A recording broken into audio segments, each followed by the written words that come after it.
Halo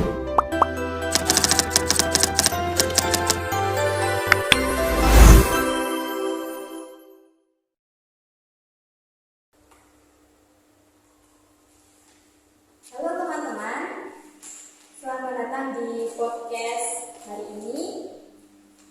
Tempat kita ngobrol santai tapi bermakna tentang anak usia dini. Hari ini kita bahas tema penting yaitu bullying anak usia dini. Sebelumnya, perkenalkan nama saya Raina Nur Azkia, mahasiswa dari Prodi PG PAUD Uniro Tuban.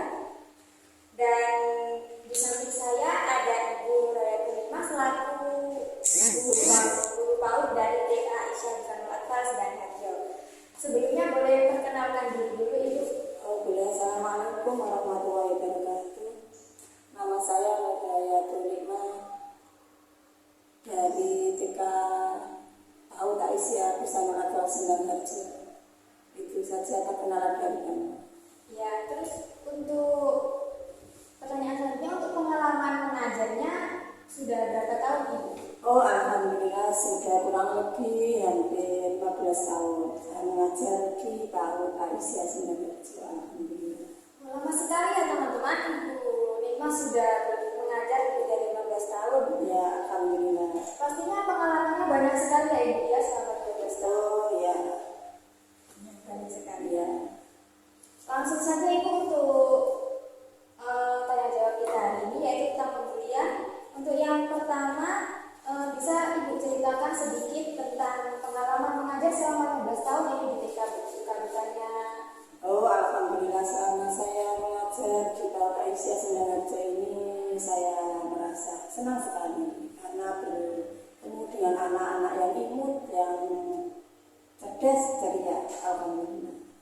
Pastinya ada suka duka yang terjadi dong Bu, boleh diceritakan nggak? Suka dukanya ya pasti ada, setiap hari bertatap muka dengan anak-anak kecil ya ada perasaan senang, kadang ya namanya berhadapan dengan anak-anak kadang yang mengalami kesulitan sedikit.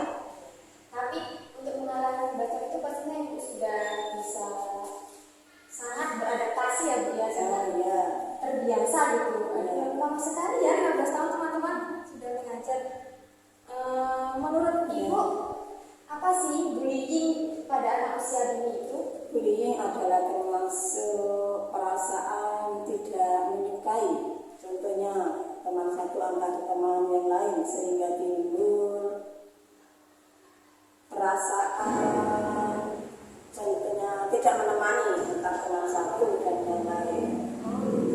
Terus menurut Ibu selama mengajar ini bentuk-bentuk bullying yang terjadi antara anak itu bagaimana? Contohnya anak yang satu tidak menyukai anak yang lain sehingga timbul rasa kadang tidak menemani atau timbul pertengkaran antara anak yang satu dengan anak yang lain. Timbul pertengkaran itu seperti gimana Bu?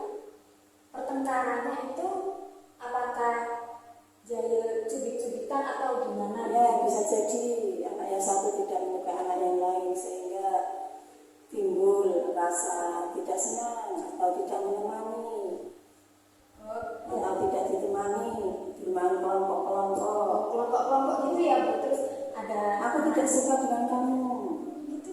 iya ada anak kecil ada tapi namanya anak ya sebentar saja Ya nanti selanjutnya sudah baikan lagi.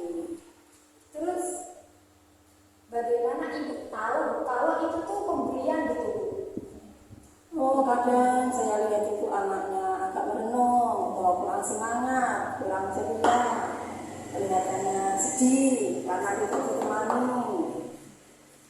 Kadang ya seperti itu saya lihat. Saat saya tanya kenapa nak, gak dibaturi, aku dikenai. Terus apakah anak yang dibully itu cenderung pendiam gitu Bu? Habis dibully langsung kayak gitu? Enggak, kadang anak yang sifatnya itu anak yang berani, mempunyai keberanian, kadang ya ingin melawan juga. Dan melarang juga ya kegiatan kadang dicubit misalnya ingin membalas. Jadi kalau anaknya itu, kalau misalnya anak pendiam bahkan yang tidak berani membalas, kalau anaknya yang berani itu langsung membalas. langsung Kalau dibalas gitu ya. dicubit nyubit sendiri. Oh gitu. Kalau mukul kadang ada sampai kena misalnya dipukul. Bagaimana caranya bisa memukul sendiri?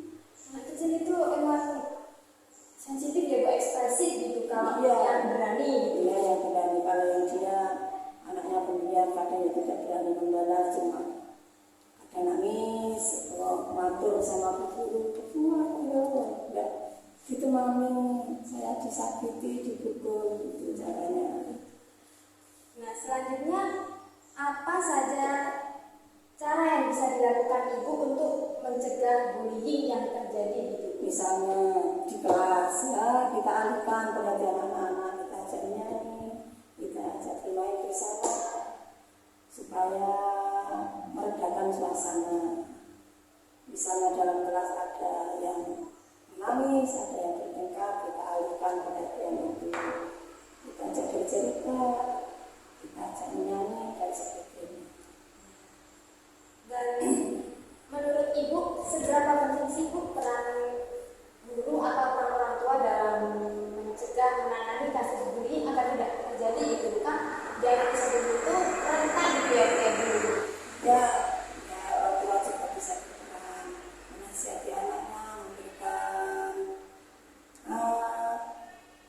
pesan-pesan pada anak yang sifatnya mendidik. Begitu juga ibu guru kalau di sekolah memberi pesan-pesan, memberi cerita-cerita yang bisa membangun anak itu bisa saling mencintai sesama teman yang satu dan teman yang lainnya, agar saling rukun, tidak suka membuli teman atau berkelahi, bertengkar dan sebagainya. Pastinya dalam 15 tahun mengajar ada tantangan dulu dalam mengajar, apalagi kalau terjadi bullying gitu. Apa tantangan terbesar dalam menangani bullying? Tantangannya ya ibu harus waspada sebagai guru, sebagai pendidik, dan begitu juga orang tua ketika di rumah harus bisa memberi contoh kepada anaknya. Begitu juga ibu guru ketika di sekolah memberi nasihat-nasihat yang bagus agar tidak terjadi kembali bullying ya. Berarti harus jeli banget ibu ya kalau memperhatikan anak-anak kayak gitu dibully atau enggak. Ya, harus sebagai pendidik harus bisa apa ya, menjadikan suatu kelas itu yang aman dan terhindar dari sifat-sifat bully tersebut.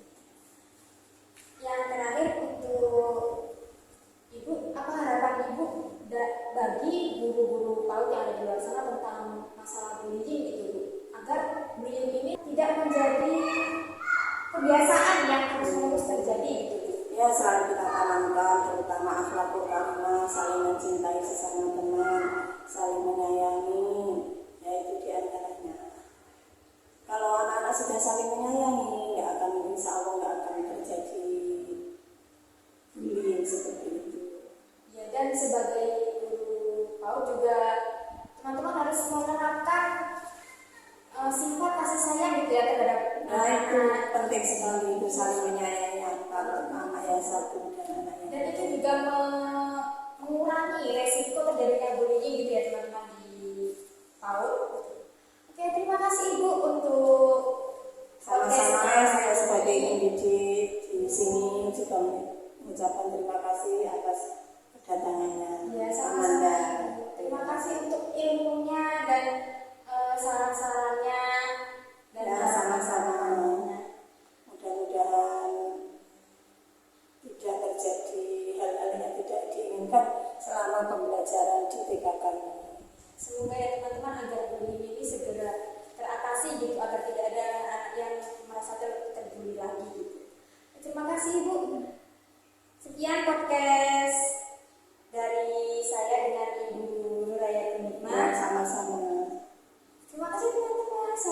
jumpa di episode selanjutnya. Assalamualaikum warahmatullahi wabarakatuh.